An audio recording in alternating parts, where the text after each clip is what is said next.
జపాన్లో ఉత్పత్తి అయ్యే కిన్మేమై బియ్యం అత్యంత ఖరీదైనదిగా గుర్తింపు పొందింది. ఈ బియ్యం 1 కిలో ధర దాదాపు 12,500 రూపాయలు. 2016లో ఈ రకం రైస్ 840 గ్రాములకు 5,490 రూపాయల ధర పలికి ప్రపంచంలోనే అత్యంత ఖరీదైన బియ్యంగా గిన్నీస్ రికార్డులకు ఎక్కింది. కిన్మేమై ప్రీమియం బియ్యం ప్రత్యేకత దాని ఉత్పత్తి, ప్రాసెసింగ్ విధానం. సాధారణ మిల్లింగ్ పద్ధతుల్లో కాకుండా ప్రత్యేక కటింగ్ ఎడ్జ్ టెక్నాలజీతో ప్రాసెస్ చేస్తారు. ధాన్యంలోని సహజ పోషకాలు, రుచిని కాపాడుతూ బియ్యాన్ని పలుచన చేస్తారు. వడ్లను వివిధ దశల్లో శుభ్రపరిచి నాణ్యతను కాపాడే విధంగా బియ్యంగా మారుస్తారు. ఈ ప్రక్రియలో ప్రతి గింజను యాంత్రికంగా కాకుండా నాణ్యత ఆధారంగా వేరు చేసి ప్రాసెస్ చేయడం వల్ల ఈ బియ్యం అత్యున్నత స్థాయిలో నిలుస్తుంది.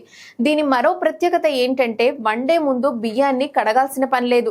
ధాన్యం లోపలి పోషక విలువలు అలాగే ఉండేలా ఈ బియ్యాన్ని తయారు చేస్తారు. ఫలితంగా తేలికగా జీర్ణమవుతోంది, శరీరానికి శక్తినిస్తుంది. జపాన్ మాత్రమే కాకుండా ప్రపంచవ్యాప్తంగా ఉన్న విలాసవంతమైన హోటళ్లు, ఆరోగ్య ప్రియులు ఈ బియ్యాన్ని ఉపయోగిస్తున్నారు. అందుకే ఇది కేవలం ఆహారం కాదు, ప్రీమియం హెల్త్ లగ్జరీగా పేరుగాంచింది.